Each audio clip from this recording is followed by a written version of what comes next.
Olá, Olá boa pessoal, boa noite. noite. Bem-vindos a mais uma noite na nossa jornada clássica. Hoje com uma convidada muito especial, né? Priscila Aider. E ela vai falar com a gente sobre autoeducação na vida da mãe educadora. Um tema que eu particularmente sou apaixonada, né? Mas vai ser muito bom trocar experiências, ideias com ela, porque além dela ser também uma mãe educadora muito experiente, a gente também admira muito o trabalho dela com formação literária, né? Ela também é professora de literatura. Oi, Oi Priscila, Olá!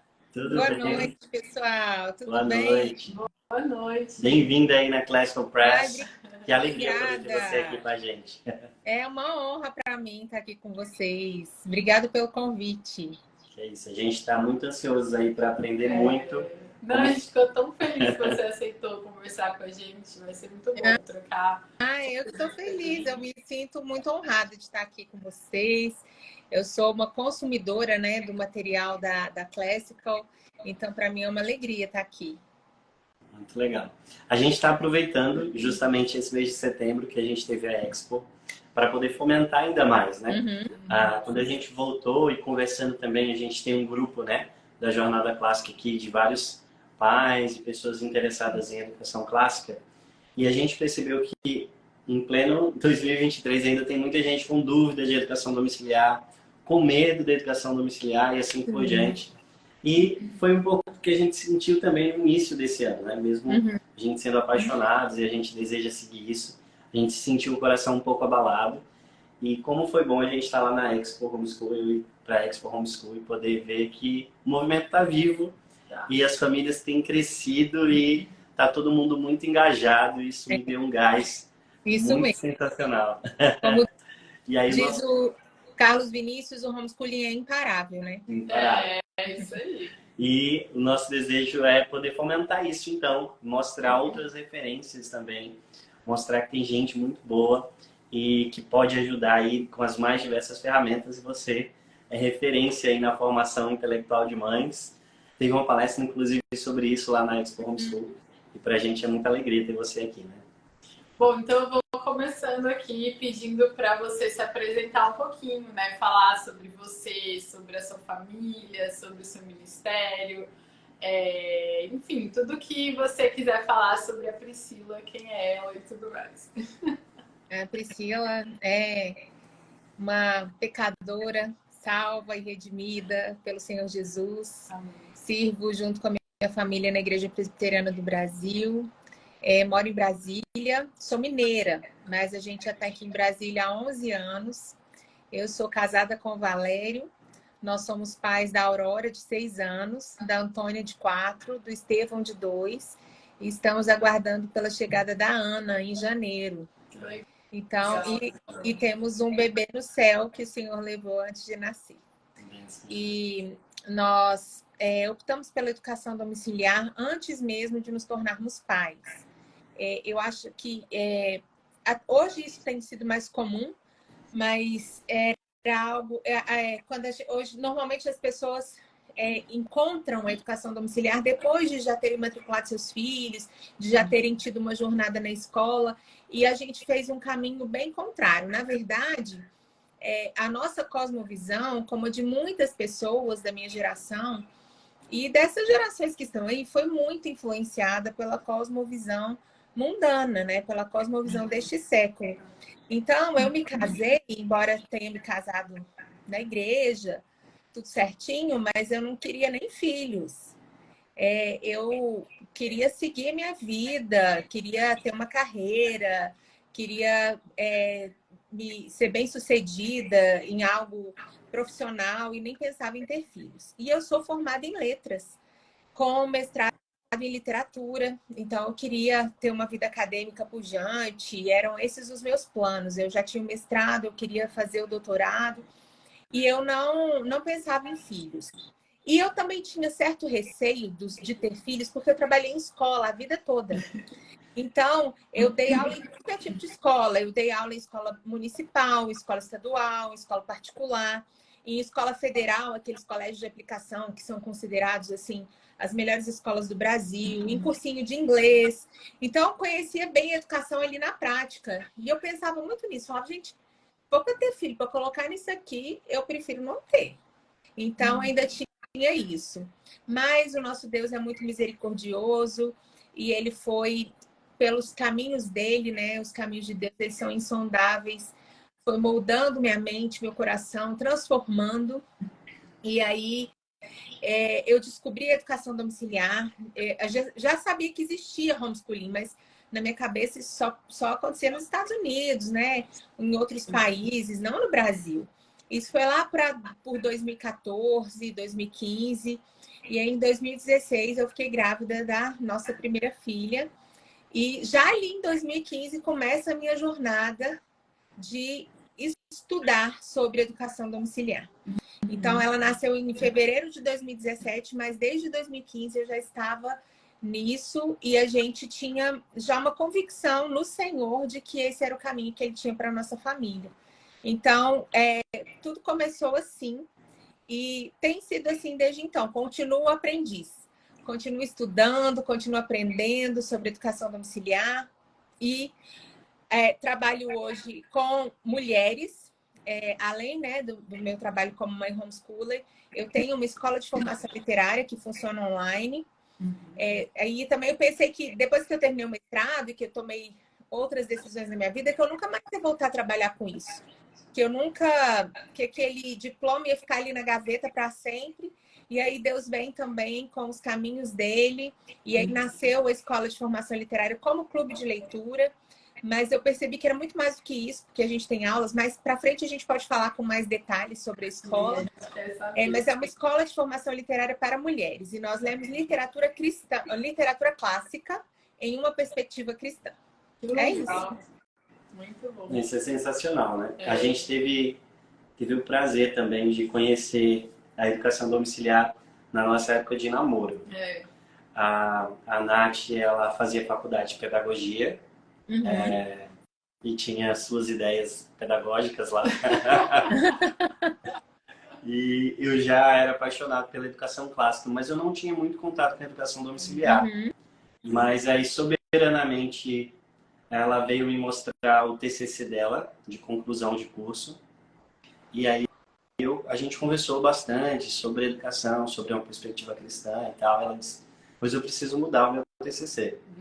E aí Deus soberanamente também levantou uma professora lá na faculdade. Gente, foi tão de Deus, assim, que no mesmo semestre que eu precisava aplicar para o TCC, uma professora cristã foi aprovada, né, para entrar no concurso para entrar. Eu estudei na Unicamp, lá é muito raro um professor cristão. E aí, assim, na aula dela, ela foi me dar aula também nesse semestre, né, para eu conhecer ela, porque ela era totalmente nova, a gente se encontrou, eu vi os temas de pesquisa dela e falei assim, essa mulher é crente. Aí eu marquei um tempo para conversar com ela, e a linha de pesquisa dela era justamente sobre homeschooling, né? Olha então, só, era de Deus mesmo, né? Nossa, foi muito assim, aí eu colei nela, comecei a estudar sobre isso, fui num evento que teve no Rio de Janeiro, em 2016, eu acho. Apresentamos um artigo, tudo. E assim, eu fiquei encantada com a quantidade de pessoas que eu não imaginava que o movimento tinha esse tamanho, entendeu? E aí eu fui mudando também de perspectiva, né? Tipo, comecei nessa perspectiva da estudante, pesquisadora e tudo mais, né? Vendo o fenômeno de fora, achando interessante, porque tipo, tem tudo a ver com os valores que a gente acredita e tudo. Mas depois eu fui me encantando e fui falando assim, não, eu quero isso também, eu quero estar no outro lado, né? Ser a mãe educadora. Hoje a Catarina tem 1 ano e meio, né? Assim, eu digo que eu tenho uma mentalidade de intencionalidade com ela, né? Isso que a gente está construindo, mas claro que não é nada formal, ainda é muito cedo para isso. A gente também sonha em educar os nossos filhos em homeschool, né? E dentro da perspectiva clássica. Sim. Agora tem uma coisa, porque quando a gente começou essa jornada de educação domiciliar, e na época a gente era bem militante, assim, a gente foi para um extremo assim de que a escola é do demônio também.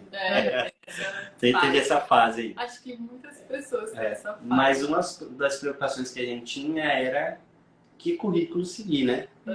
E assim, a gente teve tempo, né? Agora, Classical Press, o CC, tem bastante coisa. Mas e como foi esse início aí para vocês? Imagino que deve ter sido um desafio, né? Então, porque eu acho engraçado, porque até hoje as pessoas que descobrem que a gente faz educação domiciliar, elas associam a minha formação ao fato de eu ser uma educadora. Então, minha formação acadêmica. Mas para você é fácil, né? Você é professora. Aí, gente, hoje em dia eu nem respondo mais. Eu falo, porque é muito desgastante, tem que conversar, tem que explicar. Mas, assim, a nossa formação, eu sou bem mais velha que vocês, mas eu terminei, me formei em 2004. E mesmo naquela época, a gente já tinha uma formação muito doutrinadora. Então, na minha faculdade de letras, eu aprendi muito pouco. Eu posso dizer que eu não aprendi nada sobre, por exemplo, gramática da língua portuguesa. E eu que fui para a literatura, até que o meu mestrado ele foi muito bem... Ele foi bem focado na literatura mesmo. Inclusive, eu uso muitas coisas da minha dissertação, por exemplo, na minha escola. Mas ainda assim, tem muitas lacunas. Agora, imagina, como é que eu ia alfabetizar? Eu nunca tinha alfabetizado na minha vida. Eu não sabia nem por onde ir. Eu tenho uma memória muito privilegiada. Eu lembro bem da minha alfabetização. E eu fui alfabetizada pelo método fônico. Então, eu lembro muito, assim, com muita nitidez da professora explicando os sons das letras, da historinha que ela usava, que era muito famosa naquela época, que era o método da abelhinha, que eu acabei usando com os meus filhos. Então, mas eu não sabia. Então, foi tudo do zero. E aí, na minha época, ali em 2016, o Carlos Nadalim estava bombando, né? Com o curso dele. Ele nos influenciou muito também. De pré-alfabetização, de alfabetização. Ensine seus filhos a ler. Tinha um e-book. E ele pegou bem pesado no marketing ali, no Facebook, na época. O Instagram nem era tão grande. E eu resolvi comprar o curso do professor Carlos Nadalim. A Aurora tinha 3 meses. E aí eu fiz o curso dele. Então, foi o primeiro curso que eu fiz, assim, formalmente. E eu pensei, eu tenho que ir aos poucos, né? Porque é uma jornada. Então, eu preciso aprender do começo. Então, ele falava muito sobre leitura em voz alta. Ele falava muito sobre leitura dialogal. Falava sobre memorização de poemas. E aquilo tudo eu fui introjetando. Eu lembro muito, assim, de assistir às aulas dele enquanto eu passava roupa. Prestando atenção ali. Ele era um curso muito legal, porque ele permitia que a gente baixasse as aulas. Então, eu tenho todas as aulas até hoje baixadas aqui no meu HD. E foi assim, foi um tempo de muito aprendizado. E aí eu ficava ansiosa para a Aurora crescer logo, para eu poder aplicar aquilo. A gente sabe como é. Não, gente, não precisa, não. Passa tão rápido. Parece que foi esses dias. E aí, comecei a fazer muita leitura em voz alta. Fiz um outro curso que me ajudou muito na educação, que era o doutor Ítalo estava começando ainda. Era um curso dele que falava sobre afetividade infantil e harmonia familiar. Lá atrás, ele era outra pessoa, muito diferente do que ele é hoje. E aquele curso também me ajudou muito na parte educacional. E eu comecei aí. Então, e a gente tinha muito poucos materiais. Eu li o Ensinando o Trivium em inglês, Teaching the Trivium, porque a gente ainda não tinha uma tradução dele. E fui apalpando, né? Aí descobri que tinha Charlotte Mason. E descobri, por exemplo, que a Arielle e a Mariane são aqui de Brasília. E aí fui buscando, assim, amizades. Eu lembro que eu procurava as pessoas no Facebook e falava, você quer ser minha amiga? Eu quero fazer educação domiciliar com meus filhos. E tentando, assim, me aproximar das pessoas, entender aquele universo. Eu não conhecia ninguém. Não conhecia ninguém que fazia. Eu lembro que em 2018 eu estava grávida da Antônia e teve aquele... julgamento no STF, que ficou muito conhecido, Sim. sobre educação domiciliar, e as pessoas estavam com muita expectativa. Eu fui sozinha lá pro STF, não sem ninguém, barriguda. Deixei a Aurora aqui com o pai dela e fui, porque eu queria entender daquilo, entender aquele universo. Eu lembro que eu vi a Bárbara Reis. A primeira vez que eu a vi lá, ela estava elegantíssima lá no STF, e os 3 meninos dela, cada um com um livro. O mais velho, ele tá com 14 agora, ele tinha 10 anos, 9. E aí eu olhei e falei, nossa, que coisa mais linda, é isso que eu quero. E foi assim, a gente foi desbravando, né? Teve gente que desbravou antes de mim, com certeza, mas a gente tinha muito pouca coisa em português ali. Aqui, ó, 2018 foi ontem, gente. E hoje a gente já cresceu tanto. Nossa, é tão gratificante ver como a gente já cresceu, ver a Classical Press, como vocês têm abençoado as famílias educadoras do Brasil com esse material assim impecável. Eu sou fã mesmo, eu uso tudo. Então, e aí depois chegou o Classical Conversations no Brasil, que também deu um boom, né, em tudo. Então, eu acho que isso que o Lucas falou no começo, que no início do ano a gente ficou meio amedrontado, né, por causa da questão política, a gente ficou entristecido demais, a gente ficou receoso, mas os planos do Senhor, para aqueles que têm esse chamado, porque eu acredito que a educação domiciliar é um chamado, eles continuam, ele não perdeu o controle de nada. E aí a gente só vai crescer, independente do que está acontecendo. É muita gente querendo entender, querendo saber. Então, acho que a gente ainda tem muito, muito, muito para crescer. É verdade. Eu fico olhando assim para trás, né? A gente olhava um pouco distante e aí depois Deus vai fazendo as coisas dele, né? A gente tá no meio do agir do plano de Deus. E aí eu lembro da Nath fazendo o curso dela, começando a se envolver com essa parte de educação domiciliar e pesquisa, e a gente se apaixonando por isso e tentando entender mais também um pouco sobre educação clássica. Nesse congresso que ela foi no Rio de Janeiro, foi o congresso onde a Gaba e a Renata se encontraram com a Daiane para fazer. Eu nem começaram... sabia que elas estavam lá. Olha só, gente. A gente estava lá, todo mundo. E aí começou o Classical Conversations, né? E aí, interessante, porque nessa época, aí a gente já está em 2017, 2018, né? 2017 para 2018, a gente estava procurando um material clássico para poder utilizar na escola que estava abrindo. Na escola que a gente estava abrindo a igreja. E aí, entrando em contato com a Veritas Press nos Estados Unidos, ela indicou a Daiane. Ela disse assim, tem uma missionária que está com os direitos da Veritas, a gente delegou isso para ela está no Brasil aí, a intenção dela é fazer com que a educação cristã cresça, né?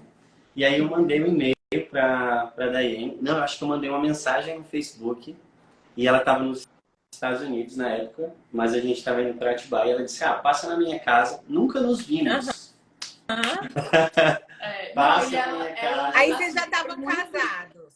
Já. A gente casou em 2017. Mas assim, o Lucas fez PV e ela mora no condomínio do PV. Fala da vida. E aí foi muito assim, Deus também, porque quando ele entrou em contato e tudo, falar que ele era, pra mim, ela foi ver se ele era alguém que ela podia confiar, né? Então ela conversou com outras pessoas, viu que era. E aí ela disponibilizou tudo, falou assim, vocês podem usar, podem traduzir, usar na escola de vocês. E a gente foi fazendo essa parceria, né? Tipo, a gente foi usando, foi traduzindo, mas no início era para uso interno, assim, a gente não pensava que ia ganhar essa proporção. Ia virar mas Deus Press, foi fazendo coisa, abrindo porta atrás de porta. Então a gente sabe, assim, claramente que Deus é que está conduzindo tudo isso. Assim como você falou, Deus está conduzindo esse processo, Ele está avivando, né, essa visão, não só da educação clássica, mas da própria educação domiciliar. Ele que está conduzindo pessoas ao entendimento, à convicção, né? E são pessoas, assim, tão diferentes contextos, lugares diferentes, né? Mas ele tá unindo todo mundo também numa visão Então, assim, é muito gostoso fazer parte disso e ter essa tranquilidade de que, beleza, o governo pode mudar, pode acontecer várias coisas, mas a gente sabe que é imparável, né? Igual o Carlos falou. Olhar tudo, né, de onde estava, como observador e como alguém que está, assim, participando também, porque Deus é muito gracioso em nos permitir, né? Mas olhar tudo de onde a gente estava, para onde chegou a educação domiciliar, a proporção. A ideia é que na época nem se sonhava em legislação, em 2016, há pouquíssimo tempo, né? Depois, então, o julgamento do STF, a situação nem parecia e a educação cresceu, a educação clássica cresceu sem barreiras, né? Sim, então, isso enche o nosso coração para dizer assim, realmente é Deus que está fazendo esse despertar, né? Não é só um modelo também, uma modalidade de educação. Eu acho que é um despertar das famílias cristãs. Eu acho que isso é mais importante. Para tomar mesmo as rédeas, né? Mas vamos, dito tudo isso, né? Que a glória é de Deus, que o movimento é de Deus e tudo mais. Mas a gente queria ouvir um pouquinho também sobre a sua trajetória no ponto de vista, assim, dessa perspectiva de ser alguém intelectual, que estuda, né? Você falou um pouquinho que você já tinha ali iniciado uma carreira acadêmica, né, no mestrado e tudo, mas como você vê que o homeschooling mudou alguma coisa, né? Se mudou, o que você vê que você entendeu diferente depois de começar essa jornada como uma educadora? Mudou o seu jeito de aprender, de estudar? Compartilhe um pouquinho sobre isso, a sua jornada de aprendizagem. Eu sempre fui muito estudiosa. Isso é meu. Eu tive pais que incentivavam, mas não aquele incentivo assim, vai lá. Minha mãe comprava muitos livros, minha mãe é professora também, mas ela é da área de biologia. Em casa sempre tive muitos livros, sempre gostei muito de ler, sempre gostei de escrever. Então, eu sempre fui estudiosa. Mas depois do mestrado, só que eu era uma estudante muito direcionável. Eu era muito obediente. Eu lia o que os professores me sugeriam, aquilo que eles mandavam. Embora na parte de literatura eu sempre li muito sozinha. Eu sempre gostei muito, né? Aquilo que eu ia atrás. Então, eu sempre procurei ler os clássicos da literatura, por exemplo, quando eu era solteira, quando eu só trabalhava. Eu sempre procurei ler os clássicos. Mas, assim, livros teóricos, por exemplo, eu li muita coisa que hoje eu poderia jogar no lixo, muita coisa desnecessária, porque eram coisas que eram simplesmente indicações ali dos professores. Mas, depois que eu terminei o mestrado, eu dei aquela cansada. Falei, nossa, assim, quis fechar a porta mesmo da vida acadêmica, não quero mais saber disso. E aí parei com tudo, assim. Mas sempre, embora eu sempre tenha gostado muito de estudar, eu sou uma brasileira típica, uma criança dos anos 80 que cresceu na frente da televisão, que amava novela. Eu tenho todo esse histórico. O que me salvou foram os clássicos mesmo, que meu imaginário não ficou tão poluído assim, porque paralelamente eu estava lendo os clássicos. E aí fiquei esse tempo sem pegar em nada. E aí, quando eu casei, eu vim aqui para Brasília e eu vim sem trabalho, né? Assim, numa perspectiva, aí eu já estava um pouco mais animada, eu queria voltar, queria tentar o doutorado aqui mesmo e queria voltar a estudar, voltar a ler, voltar para aquela rotina. E foi quando eu me deparei com outro tipo de literatura, outro tipo de leitura, que foi quando tudo começou a mudar. Tudo começou a mudar, e eu falo isso assim, sem nenhum receio, quando eu li O Mínimo que Você Precisa Saber para Não Ser um Idiota, do Olavo de Carvalho. Aquele livro me ajudou muito a mudar a minha perspectiva a respeito da minha cosmovisão, que eu achava que era cristã, mas não era. Era uma cosmovisão totalmente poluída pelos ensinamentos deste século. E aquilo foi assim uma girada de 180 graus na minha vida. E aí vem a educação domiciliar. E aí eu percebo que, embora eu tivesse um título e embora eu achasse que eu sabia muita coisa, eu não sabia nada. E eu precisava muito estudar. Então, existia uma certa arrogância por causa de um título acadêmico que a gente a carrega, embora essa arrogância ela tivesse ali só dentro de mim. Eu nunca fui uma pessoa de ficar falando dos meus títulos, mas eu me achava mesmo.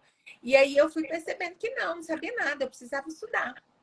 E aí precisava estudar, não só, como eu falei, estudar sobre alfabetização, estudar sobre o início ali da matemática, como é que ensinar matemática para uma criança.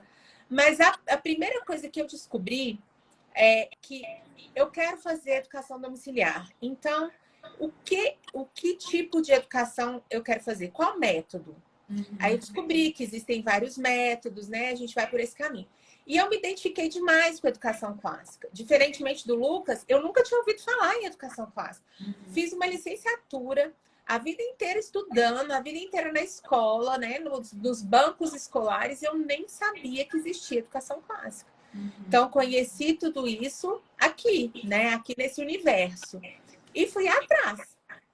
Comecei a estudar e foi quando eu li o Teaching the Trivium, em inglês, fui atrás desse livro, nem lembro como é que eu achei, li o livro e aí fui ficando encantada com aquilo. E aí descobri outros métodos, descobri a Charlotte, descobri que existiam escolas que trabalhavam educação por princípios e algumas famílias também escolhiam esse método. Mas a educação clássica tinha muito a ver comigo, porque por ser uma pessoa acadêmica. Já era de mim, assim. Eu acho muito legal Charlotte Mason, acho fantástico. As meninas são minhas amigas mesmo, muito queridas. Mas o meu negócio era com a educação clássica. Eu me identifiquei demais com aquilo lá. Justamente por gostar de sentar e estudar. Então, mudou a educação domiciliar, muda a minha autoeducação no sentido de me mostrar que eu precisava de muito mais e continuo achando que eu preciso e eu continuo com sede de conhecimento. E uma das coisas que eu acho mais legal da educação domiciliar é o fato de que 2 gerações são salvas.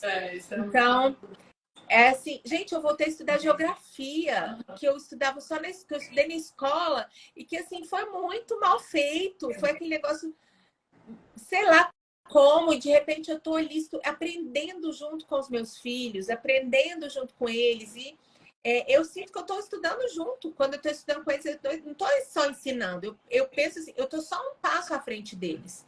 Sim. Daqui a pouco eles me ultrapassam. Isso é muito legal. É muito legal isso.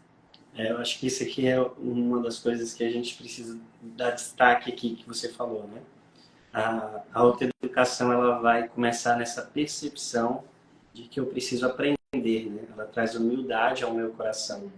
É nutrir virtude, é uma educação que olha para Deus e que se entende, né? Em Deus é uma educação que vai imitar o coração do Mestre, Cristo Jesus. Isso é precioso. Então você já anota aí. Se você quiser iniciar sua jornada de autoeducação, comece pelo reconhecimento de que você precisa aprender, né? Uma humildade acadêmica. Entender que você aprendendo, você se salva e salva aquele que está do seu lado, né? Mas Priscila, me explica um pouco também sobre rotina. Se costuma separar tempo de rotina? Como você se planeja no seu dia a dia, digamos assim? Tem muitos desafios, né? Uma mãe tem muitos desafios. Mãe, esposa. Eu tenho até um texto esses dias. Agora eu tô gravando os meus textos. Não sei se vocês viram. Sim, com certeza, vários. E eu escrevi um texto até uns 2 anos. Eu gravei ele recentemente, que é Os Livros que Nunca Lerei. Sim. Assim, nossa, achei lindo. Aí eu começo assim, falando para os livros, não se ressintam, não é pessoal, é humano. Eu não sou mãe, mas ouço todos os seus vídeos. São sensacionais. Esse dos livros foi muito legal. Salvei para mim aqui. Então, e aí eu fico... eu tenho uma rotina. Hoje foi o nosso dia de comunidade. E é sempre tão rico. O dia que nós nos reunimos, as mães, umas ensinando as outras, a gente trocando ideia. E aí eu sempre não, né? Desde que eu entrei nessa jornada, eu percebi que a disciplina, ela era fundamental.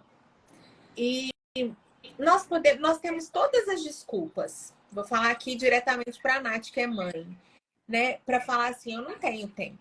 Uhum. E assim, são desculpas verdadeiras. Eu gosto desse termo, desculpas verdadeiras, porque são justificativas reais e são justificativas que qualquer pessoa te perdoaria. Não, mas é mesmo, você é mãe de 3 filhos, está grávida, etc. Mas é um esforço, muito custa aquilo que muito vale. Então, é necessário que haja disciplina. E eu sempre fui uma pessoa de rotina. Sempre gostei de rotina. Tenho educado os meus filhos dentro da rotina. Então, agora, eu estabeleci uma rotina para mim de acordar muito cedo. Essa é a minha perspectiva, essa é a minha história. Não estou falando que todo mundo tem que fazer isso. Então, eu acordo. Agora não, na gestação também não é uma desculpa verdadeira, é mesmo assim. Eu já estou numa gestação tardia, gente. Eu tenho 42 anos, então eu não tenho mais os mesmos hormônios, eu não tenho mais. Embora eu tenha sempre me cuidado muito, mas eu estou bem mais cansada. Tenho outros 3 pequenos, né? Para cuidar, para servir. Mas, em geral, fora assim da gravidez, eu acordo 5 da manhã para estudar. Não só para estudar, mas para ter o meu tempo de devocional, né? Sem Cristo, tudo isso é em vão. É tudo para ele. Eu estou educando filhos para ele, para a glória dele. Eles podem se tornar o que for, o que eles quiserem ser, mas sem Jesus não faz sentido. Então, e essa jornada que ela é árdua, ela também é impossível de ser concluída sem o Senhor. Então, eu sempre, desde que eu entrei nessa jornada, eu escolhi, então, acordar esse horário para ter o meu período de devocional com mais tranquilidade, né? Enquanto as crianças ainda dormem, e vou estudar. Então, a maioria das coisas que eu tenho aprendido desde que eu entrei nessa jornada é nesse horário. Mas, porque depois é possível, Agora, por exemplo, na gravidez eu tenho lido em outros horários, mas com muito menos intensidade. E tudo tem seu tempo, são as estações da vida, né? Então agora eu estou nessa estação, procuro não me cobrar. É difícil, porque eu tenho um temperamento colérico e eu sou aquela pessoa que termina aquilo que começa. E aí existe uma autocobrança, mas ao mesmo tempo eu quero descansar, porque o meu descanso é Cristo. Então, descansar nele, ele sabe de todas as coisas, ele tem esse tempo, mas é fundamental que a mãe educadora ela tenha essa consciência de que é necessário estudar, de que o que nós temos, o que nós carregamos academicamente, eu não estou falando de acadêmicos no sentido de faculdade, né?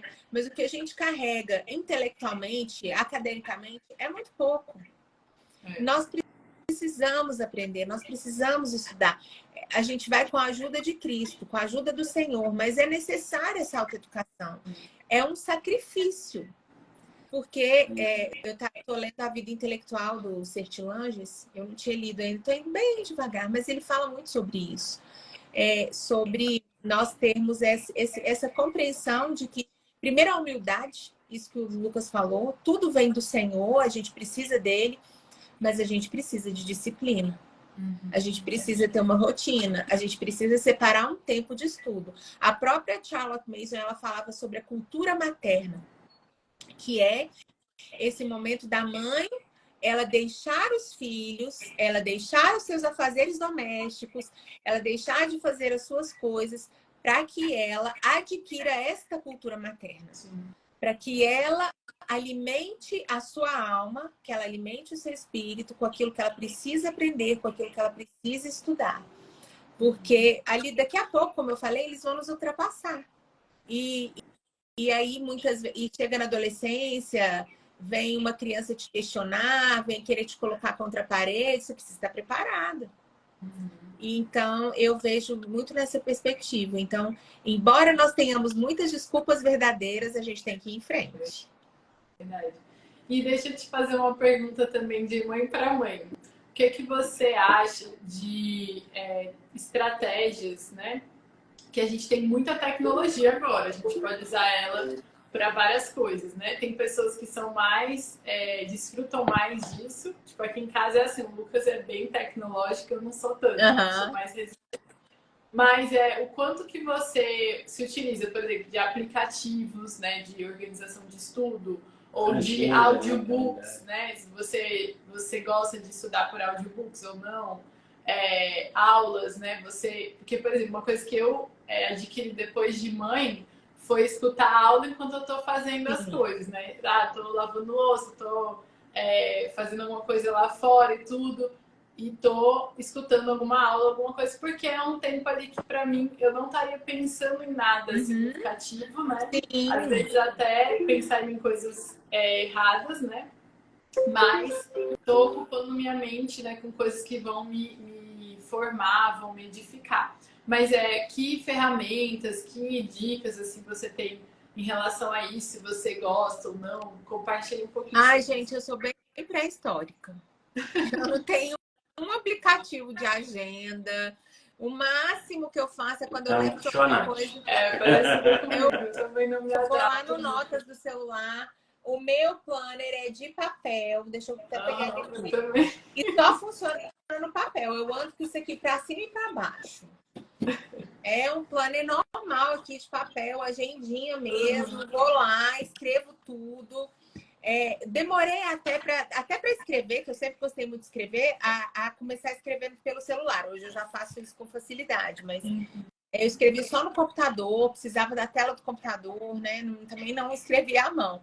Mas eu acho que cada pessoa ela tem que ir de acordo com aquilo que funciona para ela, negócio que tem que funcionar.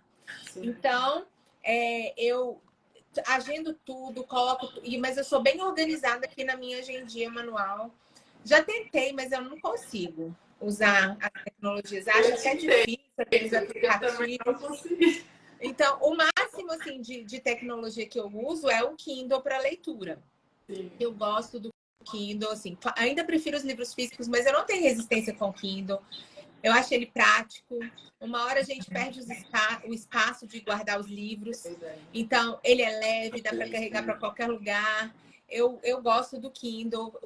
Você encontra ele mais baratos, né? Então, eu gosto. Mas o meu Kindle é o primeiro. É a primeira versão. Eu ainda passo ele no... Ele não é touch. Tem os botõezinhos assim para passar, mas ele tá funcionando, então eu sigo com ele. Tá, e sim, escutar aulas, isso eu aprendi também lá atrás. Lembra? Eu fazia o curso do Nadalim passando roupa. Então, isso daí eu acho que é bem legal. A gente tem alguns fetiches de que não, para assistir uma aula eu tenho que sentar, colocar meu fone de ouvido, a criança tem que estar dormindo. Assim, tem que ter um silêncio na casa, tem que estar tudo lindo. Eu vou pegar minhas 5 canetas, cada uma de uma cor, para ali fazer o meu resumo, para anotar tudo. Gente, para mãe tem que desapegar disso. Senão não dá. Nada, né? Não, coloca uma expectativa tão alta, você não consegue atingir, você nem faz nada, né? Você nem faz. Então, assim, só dá para ouvir a aula, não dá para anotar. Ouça, é melhor do que nada. E é uma coisa que eu aprendi com a Arielle Pedrosa, sobre que é um dos pilares da Charlotte Mason, atenção plena. Então, pense assim, eu só tenho hoje para ouvir essa aula. Eu só tenho agora, eu só tenho este momento. Então, fica ali, tá lavando louça, mas esteja ali, esteja ouvindo aquilo. Você vai reter o que é mais importante. Se nunca mais você puder ouvir aquela aula, o importante você reteve. Porque eu já descobri, por exemplo, eu não sei vocês, não sei as outras pessoas, mas eu raramente volto nas minhas anotações. Então, eu aprendi já a desapegar desse negócio de anotar, a não ser que eu tenha mesmo esse tempo. Alguns cursos que eu acho que talvez sejam mais complexos e seja necessário mesmo esse tempo. Mas em outro caso, acho que a gente tem que aproveitar as oportunidades. Eu aprendi muito a me concentrar com todo barulho. Eu consigo me concentrar com as crianças brincando, gritando. Às vezes eu coloco a TV para ter uma paz. Eu preciso aprender. A gente tem grupo pequeno. Eu também não. Eu precisava de silêncio, eu lembro. Ai, Eu tenho até vergonha de umas coisas que eu lembro, que eu era recém-casada e morava do lado de uma obra. Aí, se o pessoal passasse das 18 horas naquela obra, eu ia lá reclamar com o síndico. Falava, gente, você sabe o que é isso? Que pessoa chata! Ai, deixa eu fazer mais uma pergunta polêmica nessa pegada aí de maneiras de estudar. Você risca os seus livros ou não? Essa é polêmica. Eu listo os que eu quero ler. Uhum. Listo porque eu acho que é legal a gente listar, porque senão a gente se perde. E aí, eu sempre, todo início de ano, eu faço uma lista. Não, você risca. Tipo, você tá lendo, você grifa, escreve lá e tal. no texto dos livros que nunca lerei, depois vocês vão ver. Tô nem aí. Eu risquei todo, de caneta, de canetinha, de lápis de giz de cera, do que for, não importa, gente, não tem apego nenhum com isso. Escrevo do jeito que eu tiver, o que eu tiver. Tem marca de café em cima dos meus livros, eu não gosto que as crianças rasguem, por exemplo, mas tem muito livro que tem risco lá deles, porque quando é pequenininho, igual o Estevão, que tá com 2 anos, qualquer papel tá riscando, né? Então vai lá e risca, porque o livro tem que ser vivo. E até nesse sentido. Mas tem gente que não gosta. Então... Não, eu era super assim. Era Eu tinha essa ideia de que assim, a biblioteca ela tem que ser os livros perfeitos, tudo bonitinho, sacado, alguma coisa assim.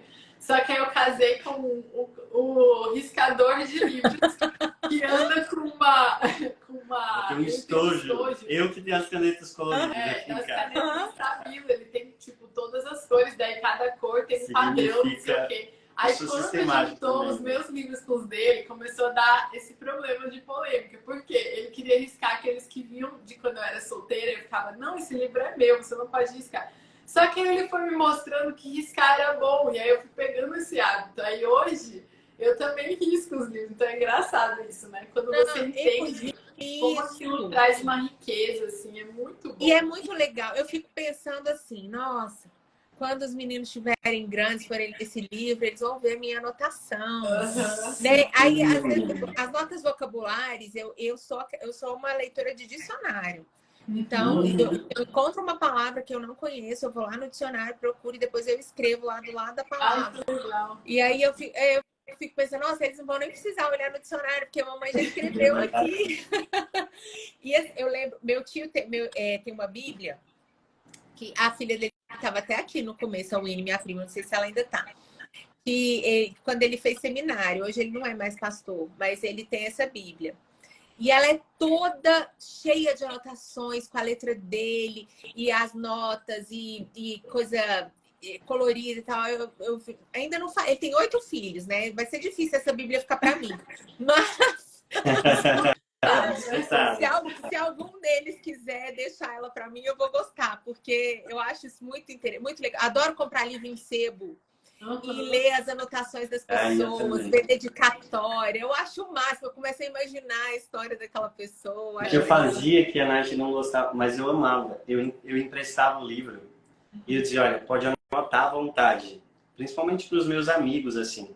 E aí eu gostava de receber os livros que eles anotavam e reler o livro, vendo quais foram as frases que ele marcou, o que é que eles anotaram do lado. Eu achava, eu acho ainda tipo hoje, né? Um clube de leitura por correspondência de quase. Mas hoje você pegou essa mania também, né? Eu peguei super essa mania. E também a mania de resumir o fim dos capítulos com uma frase ou um parágrafo. Eu gosto de fazer isso também. Isso foi uma coisa que também eu desenvolvi depois. Então é engraçado isso. Eu acho que quando você é alguém que admira a leitura, né, você fica nessa de preservar. Mas quando você vive isso de fato, assim, vira uma coisa tão viva, né, como você falou, então você não fica mais querendo só preservar, você quer que aquilo se torne parte de você.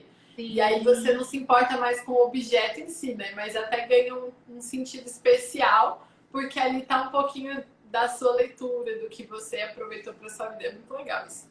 Deixa eu só resumir aqui coisas que a Priscila falou aqui de precioso. Certo. A disciplina ela é importante no estudo, então mantenha a disciplina.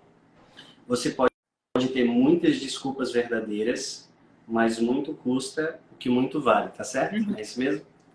Muito custa o que muito vale. E ela falou assim, né, de iniciar o dia com o seu estudo, né? É um horário onde a sua mente está desocupada, é um mini horário, né? Uma sugestão aí de horário de iniciar. Mas eu já vou passar para outras perguntas também aqui. Nós somos pais em formação, né? Principalmente pensando na educação dos nossos filhos e também de ajudar muito a nossa comunidade aqui. Então, a gente tem tido muito privilégio de ir aprendendo dentro do processo, né? Antes até de chegar na educação dos nossos filhos. Hoje, a gente está estudando o Essentials. Então, a gente vai seguindo o currículo. A gente estudou e memorizou o Foundation, e foi juntos, e agora a gente está estudando um pouco do Essentials também. Até para formar o currículo da escola, né, do Fundamental 1, a gente precisou beber muito assim, da fonte do Cici, de outros materiais. Então, foi uma riqueza para a gente. Agora que vai abrir o Fundamental 2, a gente está no próximo passo, né? Na dialética. Então, a gente está ali estudando o Essêncio, está sendo muito bom. E aí, uma coisa que eu gosto muito do seu canal, que eu sigo ele, acompanho, mesmo não sendo entre sapatos e livros, mas ganho muito lá, porque você faz várias análises de textos literários e mostra os personagens, faz pontes, além dos vídeos, né, que você compartilha da sua perspectiva de educação e verdadeira vocação como mãe. Mas a gente vai ter que entrar nesse processo também, né, de literatura. Embora eu gosto muito de ler, tem algumas leituras que eu me afastei porque parecem muito difíceis, né? Muitas das quais você fala, inclusive no seu canal. E eu gosto muito, né, até pela minha formação e depois de ter ido para o seminário, de textos teológicos, né? Então eu leio muito da patrística e tudo mais. Mas eu queria perguntar para você, dentro dessa formação literária ou da sua autoeducação, obviamente como mãe, mas eu vou aproveitar muito como pai também. Quais são alguns livros assim que você considera importante nessa trajetória? Você falou um muito bom, né? Que é o que você precisa ler, né? Do Ensinando Trivium? O Ensinando Trivium. Não, tudo o que você precisa saber para para ser o mínimo. Ensinando Trivium, e teve um outro do Sevilhantes também, que é ótimo, né? Vida Intelectual. Vida Intelectual. Sertilantes, isso. Mas que outros livros você poderia indicar que são importantes? E depois, mais especificamente, sobre formação literária. Né? Livros sobre educação. Eu vou falar assim primeiro. Eu até fiz umas anotações aqui, estava no meu iPad, mas não sei se acabou a bateria. Falando assim, especificamente sobre educação domiciliar. E mais, eu vou contar um pouco assim, os livros que fizeram muita diferença para mim. Como mãe educadora. Se eu fosse passar uma lista para alguém, que eu diria, quem está começando nessa jornada, se a gente pudesse fazer assim, um tipo de leitura cronológica, não de tempo que esses livros foram escritos, mas como eles podem nos ajudar mesmo na jornada. Foi um dos primeiros que eu li, por exemplo, eu vi que vocês citaram, que vocês já falaram bastante sobre a escola, né, na jornada. E existe essa história de demonizar a escola, a gente não pode, mas a gente também precisa entender o que está acontecendo lá dentro. Então, Maquiavel Pedagogo foi um livro que fez muita diferença para mim, para entender esse processo, para entender por que eu não queria ter filhos e nem queria colocar eles na escola. Era tudo instintivo. Eu não sabia. Se alguém me perguntasse, eu não saberia verbalizar. Mas aquele não era... Aquela escola que eu trabalhei não foi a escola que eu estudei. Era muito diferente. E aí o Maquiavel Pedagogo me ajudou muito. O emburrecimento programado, a falácia socioconstrutivista, quem controla a escola governa o mundo. Então, esses foram livros importantes para eu entender e para eu, inclusive, responder a questionamentos de pessoas que queriam saber qual era a minha visão a respeito da escola. Depois desses... Aí eu já entro direto na educação clássica. Maquiavel, emburrecimento controlado, programado. Aí o do sócio-construtivista. Falácia socioconstrutivista. Quem controla a escola governa o mundo. Okay. Depois, aí eu já entro direto na educação clássica. Aí eu tô pulando aqui aquela época em que você ainda está escolhendo. Sim. Que tipo de método que você vai seguir e tal. Então, quando eu opto pela educação clássica, acho que eu estava falando isso para as meninas hoje lá no Cici. Todo pai e educador que vai optar pela educação clássica precisa ler o ensaio da Dorothy Sayers, As Ferramentas Perdidas da Aprendizagem. Porque é a partir dela que nasce a educação clássica moderna. Parece até um paradoxo, né, dizer educação clássica moderna, mas a gente entende que ali a Dorothy Sayers ela coloca tudo de uma forma muito clara, muito objetiva. É um ensaio de... Porque ele não tem 45 páginas, ele deve ter, se for no máximo. E a gente acha em PDF na internet. Você tem ele comentado no site da Classical Press. Aí, olha, gente. Então, tem que ler. As Ferramentas Perdidas da Aprendizagem me ajudou muito, muito a entender a educação clássica. Depois a gente vai para o Ensinando Trivium, que é clássico, o 1, né? Sim. E aí, o livro da Classical, o Educação Clássica Acessível a Todos, ele é um livrinho, né? É um livreto. E importantíssimo na leitura. Educação Clássica e Educação Domiciliar. Introdução à Educação Clássica. Educação Cristã Clássica. E agora, falando mesmo de Educação Clássica, os livros da Lee Bortins, que foi a criadora do Classical Conversations. Eu só li o essencial. Mas eu já comprei a Conversação. E quero ler também a pergunta. Acho que quem está no CC, quem faz Conversations, tem obrigatoriamente que ler estes livros. Então, eu foquei bastante aí na educação, né? Esses livros que foram importantes para mim. Agora, como leitora em geral, eu tenho muitos livros que fizeram muita diferença na minha vida, que me ensinaram muito. Mas o que eu tenho dito hoje, para quem me pergunta, para as pessoas que me perguntam, é que a gente não pode abandonar a ficção, que é a minha área. A gente não pode abandonar os livros de literatura. A literatura clássica, ela nos forma. Ela nos forma como pessoas, ela nos forma como cristãos. Lá na minha oficina da Expo, eu falei muito sobre isso. Porque tem gente que pensa assim, isso é forçado, né? Ficar lendo literatura clássica numa perspectiva cristã. Não, não é. Porque até o final do século XIX, a cosmovisão do mundo ocidental era cristã. Infelizmente, hoje a gente não pode mais dizer isso. Mas ainda que um autor ele fosse pagão, ele não fosse um autor cristão, a cosmovisão cristã ela estava ali, imbuída no seu discurso. Porque era essa cosmovisão na qual ele estava inserido. E os clássicos, eu digo isso sempre, falo isso sempre para as minhas alunas e falo isso sempre para quem me pergunta. Todo clássico, ele vai ter referências bíblicas. Todo grande clássico, ele vai trazer referências bíblicas. Ele vai trazer referências da mitologia greco-romana, invariavelmente. E ele vai trazer também referências de outros clássicos. Então, se você está lendo, por exemplo, Tolstói, ele vai se referir a Shakespeare em algum momento, que vem antes dele e é um grande clássico. E à medida que você lê, e você pensa assim, gente, eu não vou entender nada. A gente que é crente já sai na frente, porque lê a Bíblia. Então, já uma referência a gente já tem. A gente já tem. Então, qualquer referência bíblica, você já entendeu do que ele está falando. Porque esse já sai ali na frente. E as outras coisas a gente vai aprendendo. Então, é muito importante que nós leiamos os clássicos. E aí as pessoas perguntam, mas eu vou começar por onde? Eu nunca li, é difícil. Comece por aquilo que você acha que vai gostar.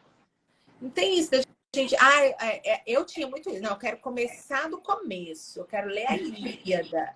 Depois eu quero ler a Odisseia. Depois eu vou para a Eneida. Depois...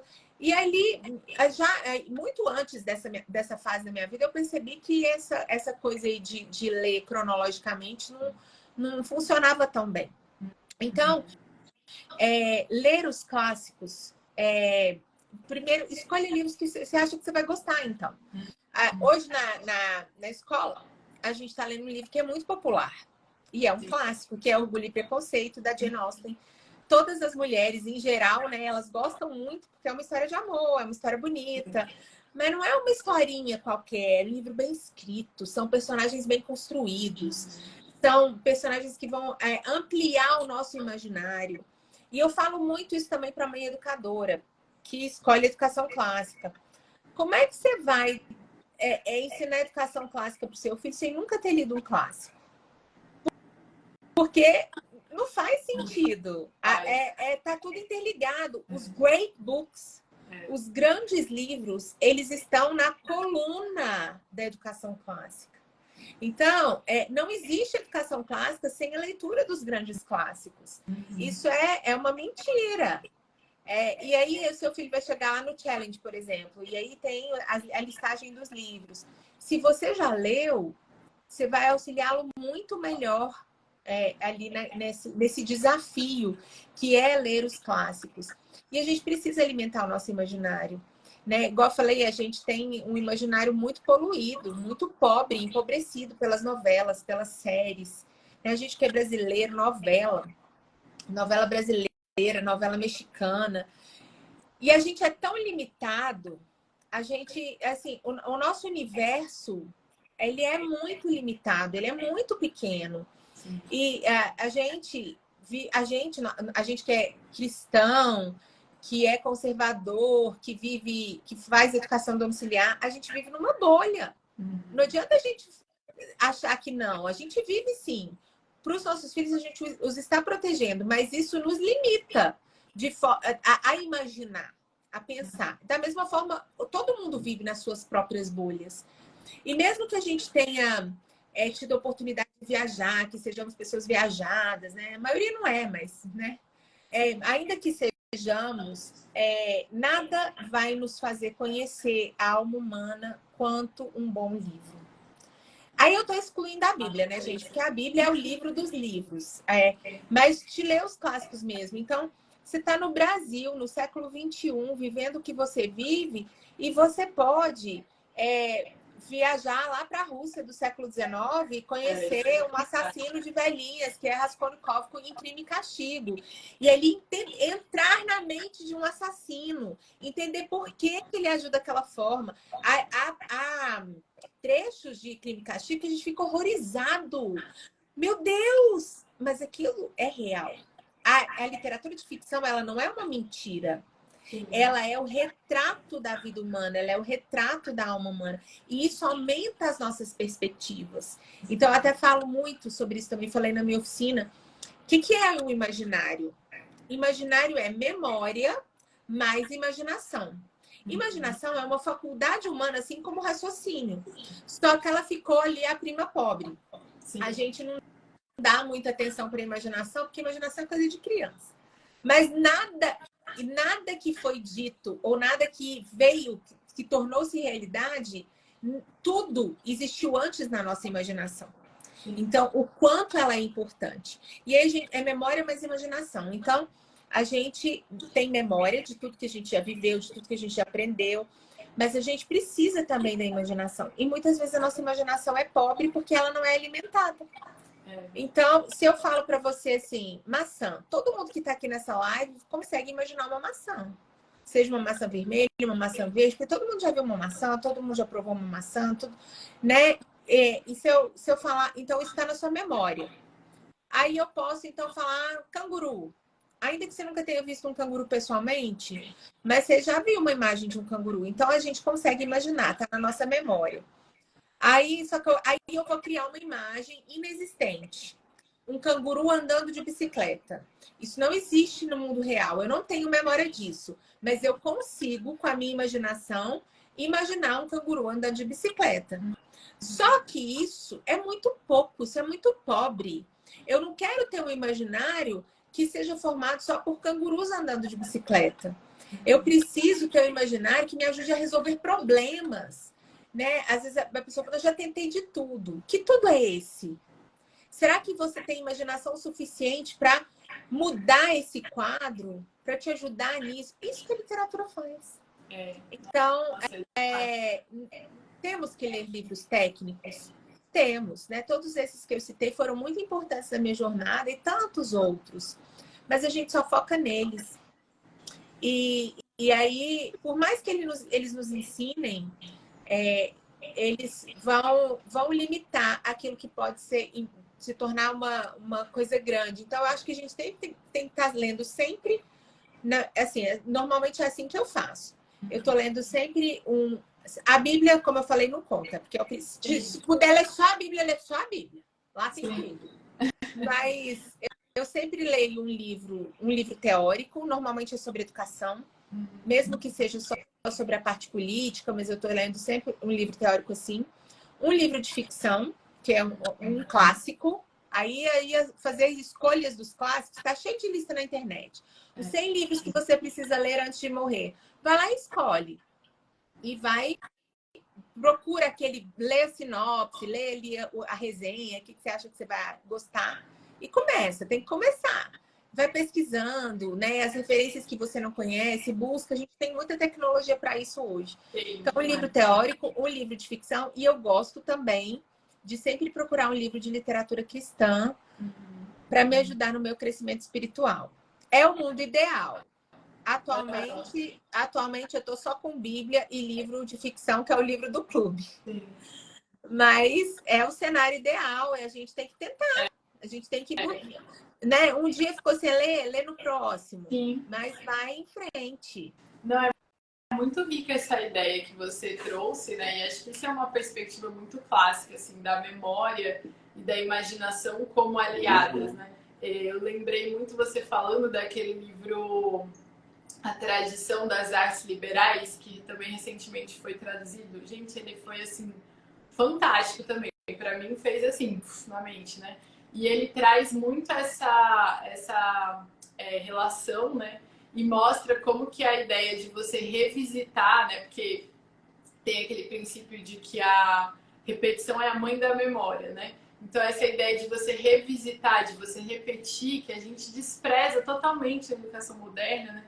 Aquilo é você valorizar de fato, porque na medida em que você memoriza, aquilo se torna parte de você e parte do que você consegue imaginar, do que você consegue projetar, né? Em possibilidades, né? Resolução de problemas, como você falou, mas também, assim, do que é possível, né? Então, é muito interessante essa ideia, né? Da memória aliada à imaginação. E eu acho que isso é uma relação que a educação moderna ela perdeu completamente. Ela não consegue fazer essa relação. Para ela, a imaginação é como você disse, é uma coisa de criança e é bem aquela ideia do tipo, joga as tintas, as pincéis e deixa a criança se expressar, né? Então não tem nenhuma base, não tem nada para ela poder imaginar, é só ali o que der, né? O que sair. E memória como algo cognitivo e como algo que não é importante, né? Memória não é importante.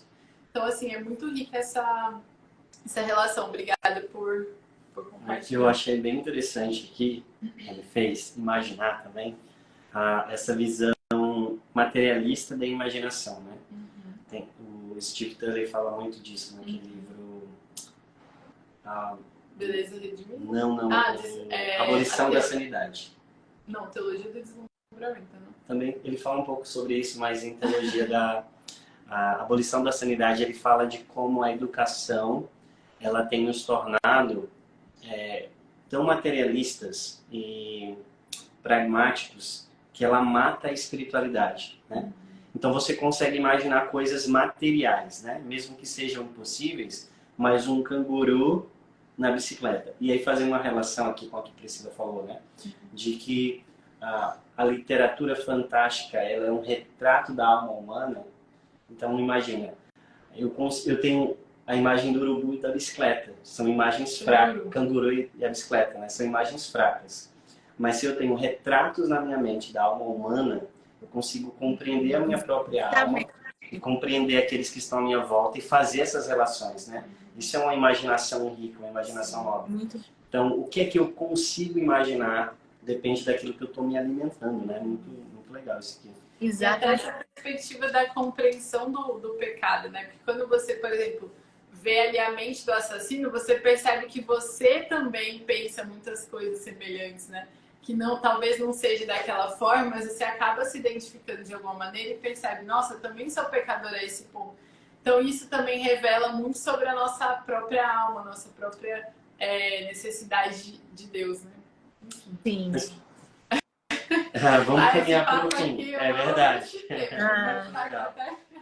Mas fala um pouco pra gente, Priscila, sobre a tua escola de formação, como são as turmas, quando abre, as mães, Então, mulheres que quiserem participar. A escola está no perpétuo, está sempre tá aberta. Quem quiser entrar pode entrar a qualquer momento. Nós começamos no final de 2019, início de 2020. Então, já foram analisados, até hoje, a gente está no nosso 23º livro. Nossa, Todos os legal. livros do cânone mundial. Temos livros da literatura brasileira, que podem até não fazer parte do cânone mundial, mas fazem parte da nossa literatura, que é muito rica. A gente tem muito que aprender com a própria literatura brasileira. E é um clube para mulheres, então a gente... Porque foi um direcionamento de Deus, assim, que realmente é o meu ministério. Eu também palestro, mas sempre nessa pegada de família, para falar para mulheres. E acho que ele é um cantinho ali para a gente aprender juntas, porque muitas vezes a vida intelectual da mulher, e é sobre esse assunto mesmo que a gente está tratando aqui, ela acaba ficando um pouco de lado pelas nossas atribuições. Ainda que uma mulher tenha um chamado intelectual, muitas vezes ela não consegue cumpri-lo por causa das outras demandas. O chamado à maternidade, o chamado à conjugalidade e à vida comum do lar, ele é sempre maior do que até um chamado intelectual. Mas nós não podemos ficar frustradas com isso. A gente precisa encontrar, então, o nosso caminho. Então, toda mãe educadora precisa estudar, porque isso como a gente já conversou aqui, né, na live toda, é uma condição para que a educação domiciliar dela seja bem sucedida. Mas há mulheres que têm uma sede ainda maior disso, né, do conhecimento, assim como há homens. Eu tenho até também um texto sobre isso, sobre a vida intelectual da mulher, que às vezes a gente até se ressente, porque o homem, para ele, é mais fácil. Enquanto a gente tem tantas demandas, o homem, ele trabalha, em geral, né? Ele trabalha, ele chega em casa, ele pode ler os livros dele, ele pode fazer o que ele for fazer, e às vezes a gente tem outras tantas demandas. Então, pensando nisso, o clube nasceu para mulheres, para ter esse crescimento. E aí, as nossas leituras, elas acontecem por tema. Então, o nosso primeiro ano foi o ano da esposa, que é um chamado que vem antes de todos os outros. Então, nós lemos, eu faço a curadoria desses livros, sempre debaixo de muita oração, peço orientação do Espírito Santo, para que ele me mostre. A maioria dos livros eu já li em algum momento da minha vida, poucos eu não tinha lido, e trago esses livros. E aí a gente... Então, no ano da esposa, nós lemos livros em que o papel da esposa, de alguma forma, ele é enfatizado na narrativa. Quando a gente também já leu até poesia, a gente lê teatro, mas ali quando o papel da esposa era enfatizado. Como exemplo e também como anti-exemplos. A gente leu livros em que eram mulheres que eram anti-exemplos de esposas para nós. Depois a gente foi para o segundo ano, que foi o ano da mãe. O terceiro ano foi o ano da filha. E esse quarto ano em que nós estamos está sendo o ano da irmã. Então, é até mais fácil de fazer a curadoria quando a gente limita, né? Por temas. Então, a gente lê esses livros dentro dessa temática. Cada livro, as leitoras recebem um guia de leitura todo elaborado por mim. Ali eu vou falar sobre o autor, vou falar sobre o contexto histórico, vou contextualizar a obra, falar de que gênero literário ela faz parte, por quê, tudo isso. E aí, depois a gente lê juntas. Em geral, a gente lê juntas. E aí eu solto aulas semanais sobre os capítulos previamente estabelecidos. Então, por exemplo, toda sexta-feira sai aula. Essa sexta-feira hoje, dando um exemplo concreto, saiu a aula dos capítulos 17 a 24 de Orgulho e Preconceito, que está sendo o livro da vez. E a gente tem grupos no Telegram. Um grupo, a gente fez 2 grupos, porque mulher é assim, né? É um grupo só para falar sobre os livros, porque estava perdendo o foco, a gente perde o foco. E um grupo só para falar sobre o livro que a gente está lendo, e um grupo de interação, que ali a gente fala de tudo. E é assim que funciona a pessoa pode entrar, se inscrever, é uma assinatura. Então, quem entra tem acesso a todos os livros que já foram estudados até agora. Então, ela tem ali 1 ano para ler todos. Dificilmente vai conseguir ler em 1 ano. Tem uma aluna que conseguiu, gente. Ela entrou ano passado, ela leu todos. Um negócio impressionante. Mas leu todos e assistiu todas as aulas. Ela não só leu os livros, mas ela assistiu todas as aulas. Mas essas são raras, né? Nem eu acho que eu não conseguiria. E aí, então tem acesso a todos os livros quem entra. E agora a gente está lendo Orgulho e Preconceito. O nosso próximo livro é As Três Irmãs, de Tchekov, porque a gente está no ano da irmã. E aí eu vou dar uma pausa. Eu já tenho que ser bem sincera aqui com as minhas futuras alunas, se elas surgirem, porque a Ana vai nascer em janeiro. E quando nasceram os outros, na verdade, eu comecei, eu tinha já a Antônia. Mas quando nasceu o Estevão, eu dei uma pausa só de 2 meses e voltei. Mas agora eu percebo que eu preciso de uma pausa maior. Então, eu não sei se voltaremos. Aí está, né, diante de Deus. Continuo orando junto com meu marido a esse respeito. Mas são 24 obras. Nossa, estão lá. Né? Por enquanto são 23, mas serão 24, porque a gente vai ler As Três Irmãs, se Deus quiser. Então, vão ser 24 obras da literatura clássica mundial à disposição de quem quiser entrar, assistir. Vai perder a interação, porque a interação é muito legal. Tem muita coisa que as alunas viram que eu não vi. Tem muita coisa que elas trazem de outras análises que elas leem. Então, é muito rico. Mas as aulas também são muito boas. Então, eu vou continuar com as inscrições abertas, porque é claro, eu preciso daquilo monetariamente, sim, mas o mais importante é que as pessoas sejam alcançadas. Então, eu vi aqui algumas perguntas. Dá para começar depois de velha? Dá para começar adulta? Dá para começar a gostar? Dá, gente, dá demais. E se você for acompanhada de uma professora experiente, que é o meu caso, melhor ainda. Porque ali você vai saber por onde ir. Porque os livros, eles também têm muitas nuances que o leitor inexperiente, ele ainda não consegue pegar. Então, coisas que eu aprendi assim, com muito custo, lendo muito sozinha ao longo de toda a minha vida. E aí, o aluno, ele já chega ali, já tem mastigadinho, que eu acho bem legal. Sim, demais, muito legal. Nossa, Priscila, muito boa conversa. Muito boa. Muito boa mesmo. Que bom. Deus abençoe você grandemente para abençoar outras mães, conduzi-las nesse coração de humildade mesmo, de dependência de Deus. Espero que esse curso também possa alcançar muitas outras mães. E não só o curso, o canal da Priscila também. Tem os textos que ela está gravando agora, são maravilhosos. E eu tenho certeza que vai falar muito ao coração de vocês, né?